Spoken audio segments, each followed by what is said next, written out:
Welcome back everyone to another video on the channel. Thanks everyone for tuning in. It's been the first video for a while and it's a little bit different than a lot of the other ones. This is going to be a winter update for the upcoming winter and a little bit of a theory about a 14-year trend in between very cold winters. So this might be the year we finally get something a bit colder, but we'll have to wait and see. So we are going to get straight into this without any delay.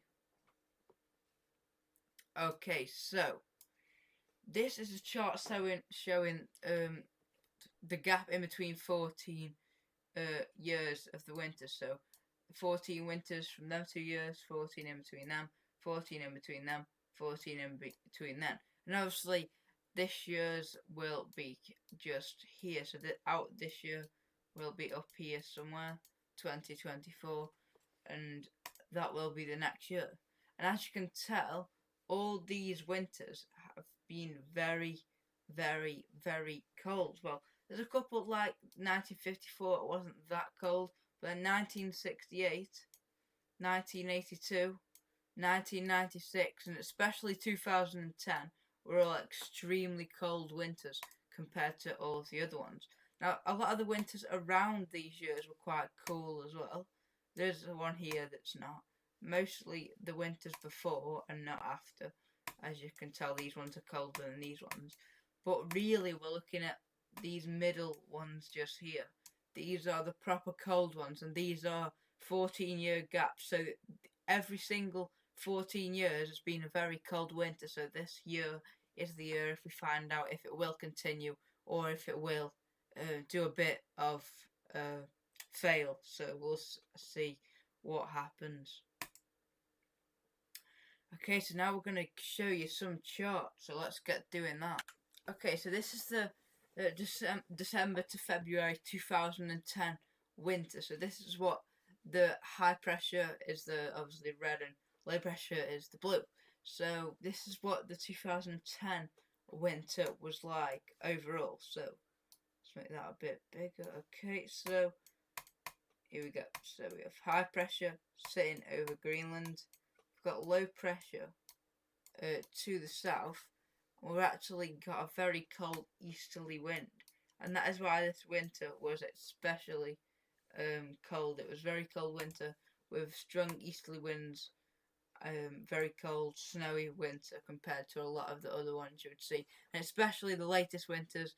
Well, we've not really got anything that cold. It's not been anywhere near what we would usually see. Okay, so this is the 1996 winter. So let's see how this compares to 2010. So this is 14 years back from 2010. Once again, high pressure over Greenland and over Scandinavia and Iceland, as you can see. We've got that low pressure from the south, very low, deep low pressure to the south. We'll be bringing a lot of snow with that winter, and we've got the winds in from the east once again. So another very cold winter there, as you can see. Okay, 1982 once again, maybe not as strong, but it's definitely still very cold. So December to February once again, and it is looking the same. So we've got some low pressure up here, not as much blocking over Scandinavia. Low pressure here and low pressure here.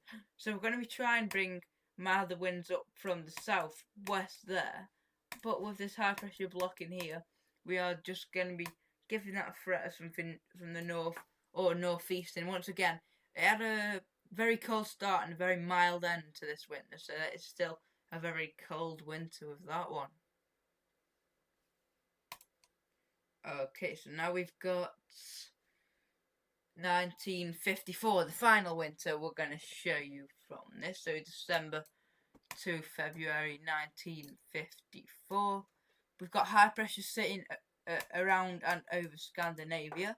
We've got the low pressure to the south, and this winter looks very, very cold with this one. We've got the winds from a very, very strong northeasterly wind. Even though there's some high pressure, a little more settled, not as much snow, but it's definitely still a very, very cold winter. So that once again, But as you can see, it's high pressure. It's always going to be threatening to bring that westerlies. But with this very strong area blocking here, it's probably going to be easterlies that do end up winning the battle. So that is what all of them winters are looking like. So we're gonna now have a look at some of what the winters are like combined. See if we can do and see if there are any differences with when you put them together and even the individual months. So let's have a look at that. Okay, so this is, we've already done that one. Whoops. Oh no, we haven't done this one yet. So we actually missed one. So after 1954 we have 1968, and this was the 1968 winter. I thought we were missing one. So we've got very strong high pressure out in the Atlantic, as you can see. Very strong high pressure. Very deep low pressure to the east, and look at that for a northerly wind. And that's proper cold winter there with that one. That is what you want to be seeing for cold and snowy weather there. Especially for the east. Okay, we've done that. Okay, now this is where it gets interesting. This is every single of that. Out of all them winters, 2010, 1996, 1982, 1968, 1954, all of the Decembers, just December, all of the Decembers combined. We've got blocking high pressure over Greenland. We've got low pressure to the south of the UK. And we're bringing the winds in from a very cold easterly direction. So that's what it looks like that. These are all the Januaries. Once again, these are looking a lot similar. High pressure blocking to the north, as you can see. Quite strong over Iceland here, so not as snowy because the high pressure is closer to the country, as you can see there. But this low pressure here looking very, very strong once again. We'll probably be driving the winds in from the east, so it will be quite a cold one once again for January for all of them winters.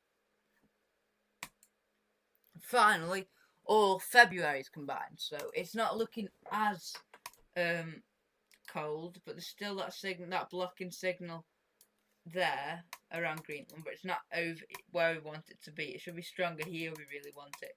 There's not as much there,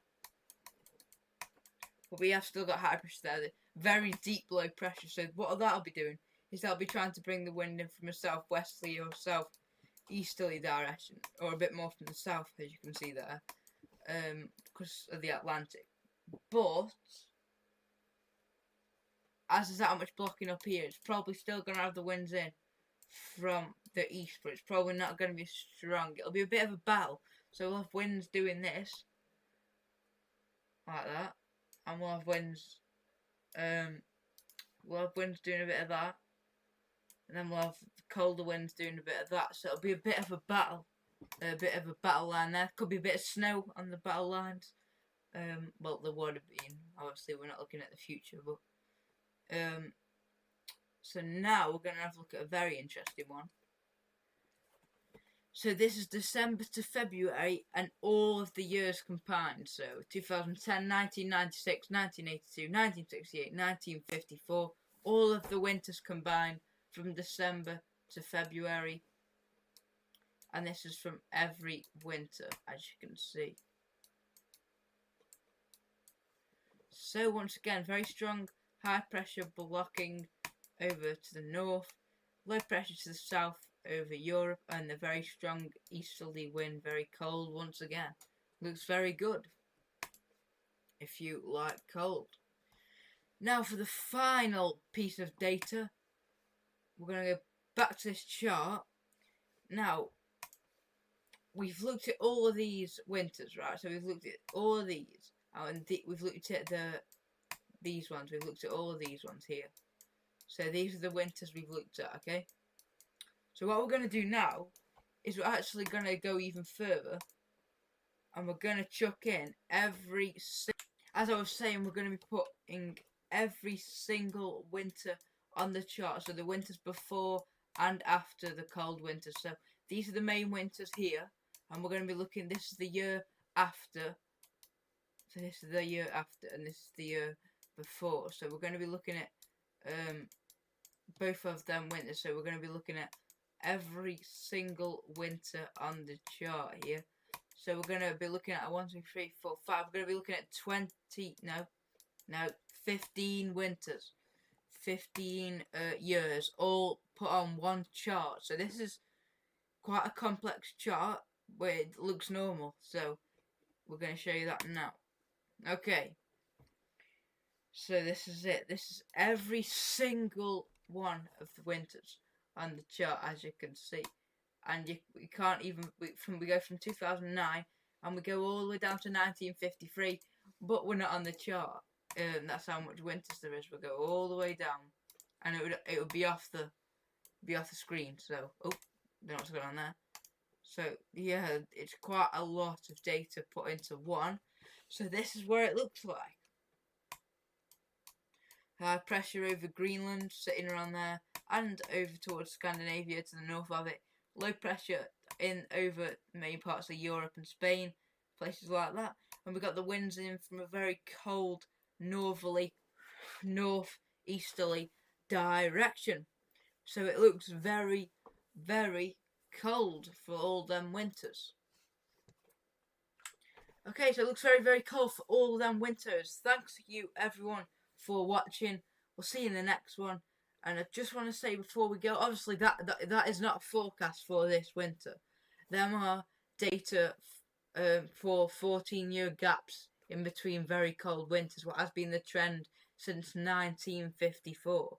So will this year be the year we finally see the end to that trend, or will we actually get a cold winter for the first time since probably, well, we've had a cold spell, probably 2018 Beast from the East, but a proper cold winter, probably 2010. We're overdue for a winter, very cold, and it has been 14 years as we go into this winter. So will this winter be the one where we do get something cold?